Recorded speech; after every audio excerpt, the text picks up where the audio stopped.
Eu chamo o engenheiro Luiz Alberto para vir ao palco para fazer a sua apresentação. Luiz é engenheiro de Minas, formado pelo Cefet, Minas Gerais, mestre em gestão organizacional pela antiga UFG, agora UFCAT, Universidade Federal de Catalão.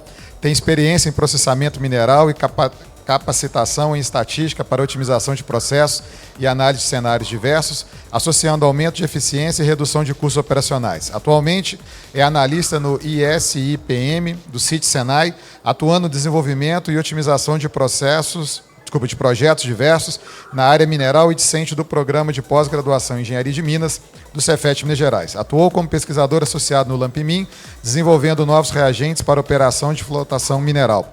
Fez parte do corpo técnico de empresas como a Minas Gema, auxiliando principalmente nos processos de licenciamento mineral e ambiental. Foi responsável técnico pela empresa MG Poços Artesianos, ERI Limitada. Luiz, muito bom dia. O palco é seu, amigo. Bom dia. Para quem não conhece o CIT Senai, né, eu sou analista lá juntamente com o Christopher, que está aqui também, que vai apresentar alguns trabalhos. O CIT ele é um centro de pesquisa e inovação localizado ali em Belo Horizonte, e lá a gente tem 8 institutos diferenciados, e eu faço parte do Instituto de Inovação em Processamento Mineral. O trabalho que eu vou apresentar aqui hoje, ele faz parte de um recorte de um projeto de pesquisa que a gente está desenvolvendo lá em parceria com uma mineradora. E o trabalho ele é intitulado como avaliação das características de um rejeito de flotação tratado termicamente para fins de aplicação como corretivo de acidez do solo. Bom, para introduzir, né, os solos hoje do Brasil eles têm características ácidas e baixa fertilidade. E a utilização de corretivos de acidez ela é amplamente empregada para elevar o pH e elevar também a quantidade, né, os níveis de cálcio e magnésio presentes no solo, e além disso diminuir a quantidade de alumínio trocável no mesmo. E aí, segundo a definição aí da instrução normativa de número 35, né, os corretivos de acidez são aqueles produtos que promovem a correção da acidez do solo, além de fornecer cálcio e magnésio, ou ambos. Bom, o corretivo de acidez mais conhecido, né, mais empregado no Brasil hoje é o calcário calcítico ou magnesiano, e a sua popularidade se deve basicamente, né, a mudança de rochas calcárias no país, mas a gente tem que levar em conta também um ponto interessante, que é a questão do frete, né, do mesmo, porque isso pode inviabilizar o produto, uma vez que, às vezes, o frete ele se torna mais caro do que a própria tonelada do calcário, né? Então, para a gente superar esses desafios, né, então, novas fontes alternativas elas têm sido estudadas para a gente tentar diminuir a dependência dessas fontes, dessas rochas calcárias. E aí eu trouxe alguns estudos que têm falado muito sobre a utilização de resíduos siderúrgicos como corretivo de acidez. Mas, quando a gente olha para os rejeitos de flotação, esses estudos são menos falados na literatura. E, com relação à legislação hoje vigente, né, com relação aos corretivos de acidez, a gente tem as instruções normativas 27 e 35, sendo que a 27 ela vai falar sobre os limites máximos de metais pesados tóxicos admitidos, e a instrução normativa 35 ela vai falar sobre as especificações, garantias, tolerância, registro, embalagem e rotulagem desses corretivos de acidez. Bom, como materiais e métodos, né, o rejeito de flotação tratado termicamente, que eu denominei aqui de RFTT, ele veio de uma mineradora da região sudeste do município de Vazante, e, previamente ele ser caracterizado, ele passou por um tratamento térmico para a gente reduzir aí os teores de cádmio e chumbo do mesmo. Com relação à caracterização, após esse tratamento térmico, a gente seguiu aí o Manual de Métodos Analíticos Oficiais para Fertilizantes Corretivos, do MAPA, né? Então, basicamente, a gente fez aí uma caracterização física, então, a análise granulométrica a seco, utilizando aí as malhas de 2 milímetros, 0,84 milímetros e 0,30 milímetros, e fizemos também uma caracterização química desse material.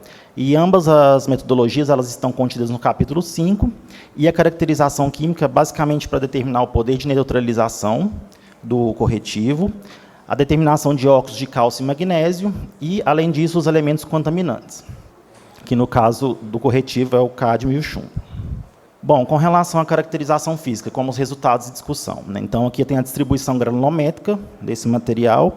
A coluna do meio é o percentual passante, segundo a normativa, e a coluna direita é percentual passante do rejeito de flotação tratado termicamente. Então, quando a gente vai fazer o comparativo, né, a gente percebe que o rejeito ele vai atender, né, a todos os critérios físicos exigidos pela normativa 35 para a sua utilização como corretivo de acidez. Com relação à caracterização química, essa aqui é uma figura que mostra aí 3 parâmetros que são importantes para os corretivos de acidez. A primeira parte ali é o PN, é o poder de neutralização. A segunda parte é o CaO-MgO, que é a soma de bases, que a normativa pede. E o último seria o poder relativo de neutralização total. À direita, a gente tem ali a legenda. O FFTT seria a primeira coluna em verde, que seria o rejeito de flotação tratado termicamente, e os demais itens da legenda seriam os tipos de corretivo de acidez existentes. Então, a gente tem o calcário agrícola em cinza, o calcário calcinado agrícola em verde escuro, a cal hidratada agrícola em azul claro, a cal virgem agrícola em azul escuro e os parâmetros de referência para outros corretivos de acidez em preto. Bom, então, quando a gente olha, né, o rejeito de flotação e compara ele com os outros corretivos, né, a gente percebe o quê? Que ele tem aí um poder de neutralização de 132%, né, que foi superior a todos os valores estipulados aí pela normativa, para aplicação do mesmo como corretivo de acidez. Mas, quando a gente olha a soma de bases de CaO e MgO, a gente percebe o quê? Que o rejeito de flotação ele apresentou aí a soma de bases CaO e MgO de 63,9%, que foi inferior, né, ao de 68%, que seria para aplicação desse material como cal virgem agrícola. Então, olhando esse parâmetro específico, o rejeito não serviria para aplicar como material cal virgem agrícola. E olhando o poder de relativo de neutralização total, a gente percebe que o rejeito de flotação também, né, superou todos os valores estipulados pela normativa para aplicação do mesmo como corretivo de acidez.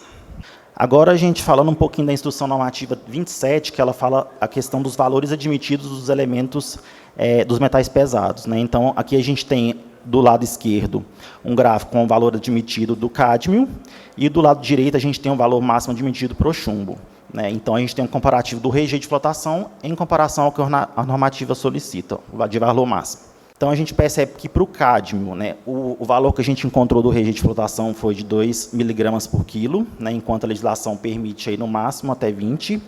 E para o chumbo, a gente encontrou aí um valor máximo de 10 miligramas por quilo, e enquanto a legislação solicita aí um valor máximo, ela aceita, né, um valor máximo até 1.000 miligramas por quilo. Então, o rejeito ele atendeu essas duas premissas da instrução normativa 27 para sua aplicação como corretivo de acidez. Bom, então, aqui que o estudo mostrou, né, que o rejeito de flotação ele tem potencial para ser utilizado como corretivo de acidez, quando foram considerados esses aspectos das instruções normativas 27 e 35. No que se refere à granulometria, o rejeito ele não vai precisar de nenhuma etapa de processamento, já que ele já se enquadra nos requisitos físicos estabelecidos. E com relação aos valores de PN, PNRT e a soma dos óxidos de cálcio e magnésio, a amostra atingiu as especificações e garantias para uso como calcário agrícola, calcário calcinado agrícola, cal hidratado agrícola, sendo esse último corretivo de acidez que apresenta alto valor agregado. E com relação aos metais pesados, né, tanto para o cádmio como para o chumbo, o material atendeu aos valores máximos estipulados pela instrução normativa 27. Aqui são as referências que eu utilizei para fazer o estudo. Eu queria agradecer, primeiramente, ao CIT Senai, que é a empresa que eu estou vinculado hoje, pela possibilidade de vir ao Congresso, por fomentar. A equipe lá do Instituto Senai de Inovação em Processamento Mineral, por contribuir nos estudos, pela escrita, por desenvolver os testes. E ao Lampmin, na figura do professor André e da professora Lenice, pela oportunidade e pelo agradecimento aí por fazer esse evento tão bacana para a gente. Muito obrigado.